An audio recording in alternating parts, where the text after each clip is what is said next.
নমস্কার, Amit the story teller চ্যানেলে আপনাদের স্বাগতম জানাই। আজ আমরা আলোচনা করব ডক্টর সর্বপল্লী রাধাকৃষ্ণনের জীবন কাহিনী এবং ওনার অবদান। আসুন ভিডিওটা আরম্ভ করা যাক। ডক্টর সর্বপল্লী রাধাকৃষ্ণন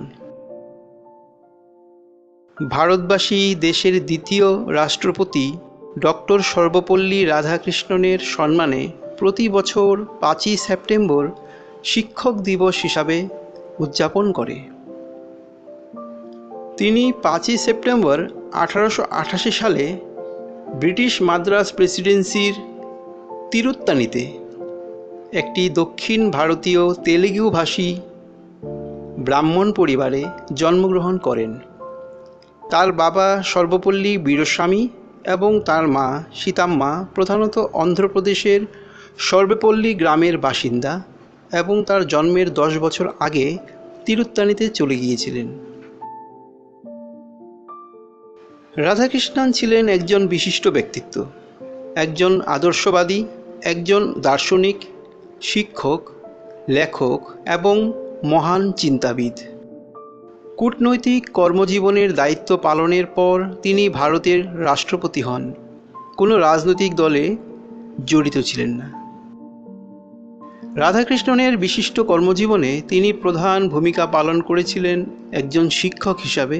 সর্বদা শিক্ষকতাকে সবচেয়ে বিশিষ্ট এবং মূল্যবান বলে বিবেচনা করতেন। 1909 সালের এপ্রিল মাসে রাধাকৃষ্ণন মাদ্রাজ প্রেসিডেন্সি কলেজের দর্শন বিভাগে নিযুক্ত হন। এরপর 1918 সালে তিনি মহীশূর বিশ্ববিদ্যালয় কর্তৃক দর্শনের অধ্যাপক হিসাবে নির্বাচিত হন। তখন তিনি the Quest journal of philosophy এবং ইন্টারন্যাশনাল জার্নাল অফ এথিক্সের মতো বিখ্যাত জার্নালগুলির জন্য অনেক নিবন্ধ লিখেছিলেন। তিনি রবীন্দ্রনাথ ঠাকুরের দর্শনকে ভারতীয় চেতনার প্রকৃত প্রকাশ বলে বিশ্বাস করতেন। তার দ্বিতীয় বই the reason of religion in contemporary philosophy 1920 প্রকাশিত হয়েছিল। 1921 সালে তিনি কলকাতা বিশ্ববিদ্যালয়ে মানসিক ও নৈতিক বিজ্ঞানের অধ্যাপক হিসাবে নিযুক্ত হন। তিনি 1926 সালের জুনে ব্রিটিশ সাম্রাজ্যের বিশ্ববিদ্যালয়গুলির কংগ্রেসে এবং 1926 সালের সেপ্টেম্বরে হার্ভার্ড বিশ্ববিদ্যালয়ে দর্শনের আন্তর্জাতিক কংগ্রেসে কলকাতা বিশ্ববিদ্যালয়ের প্রতিনিধিত্ব করেছিলেন।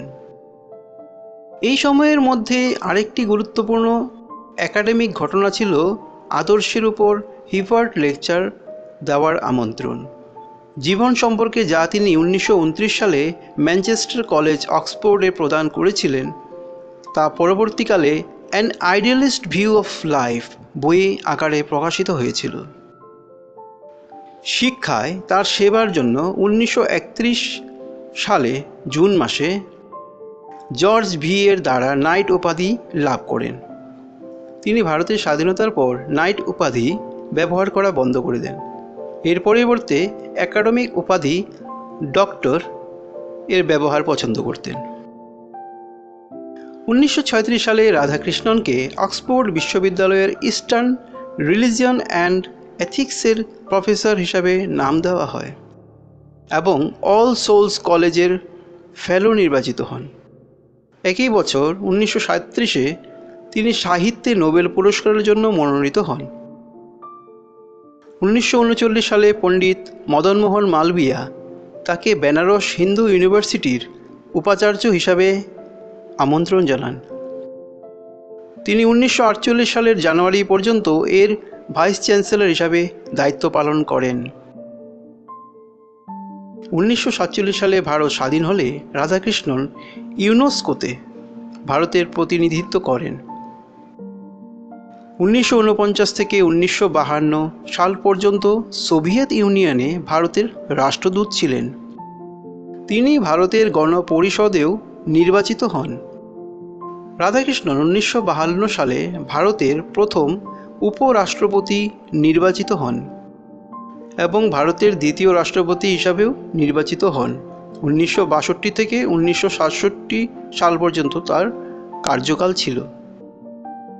ইতিহাসবিদ ডোনাল্ড ম্যাকেঞ্জি ব্রাউনের মতে তিনি সর্বদা পশ্চিম সমালোচনার বিরুদ্ধে হিন্দু সংস্কৃতিকে রক্ষা করেছেন।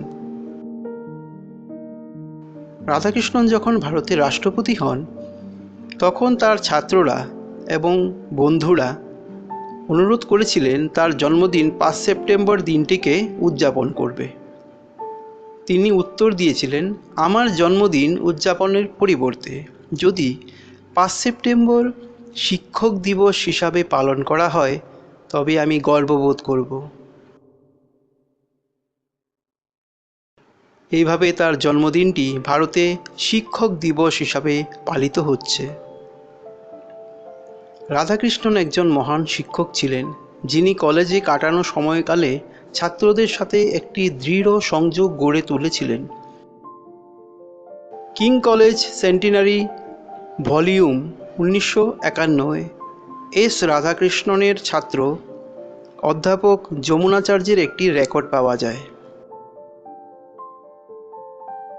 অধ্যাপক যমুনাচার্য রাধাকৃষ্ণনের বিদায়ের দিনটির কথা স্মরণ করেন। ছাত্ররা রেল স্টেশন পর্যন্ত রথের মতো গাড়িতে টেনে নিয়ে যায়, যেটিতে তিনি বসা ছিলেন। তারা জয় হো রাধাকৃষ্ণন বলে চিৎকার করছিল। ট্রেন যখন ছাড়তে চলেছে তখন ছাত্র এবং তাদের প্রিয় শিক্ষক দুজনেই অশ্রুসিক্ত ছিল। রাধাকৃষ্ণন তার ছাত্রদের শেষ বিদায় জানালো ভিজা চোখে।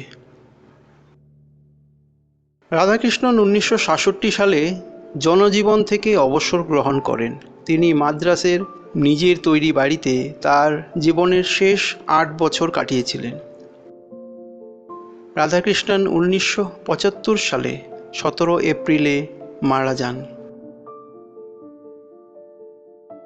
রাধাকৃষ্ণন জ্ঞান ও শিক্ষার মহাকর্ষণ এবং দর্শন বুঝতে পেরেছিলেন। তিনি বলতেন, যখন আমরা মনে করি আমরা জানি, আমরা শেখা বন্ধ করি। তার কথাগুলো আমাদের জন্য অনুপ্রেরণার দীপ জ্বালাচ্ছে। আনন্দ ও সুখের জীবন শুধুমাত্র জ্ঞান ও বিজ্ঞানের উপর ভিত্তি করে সম্ভব।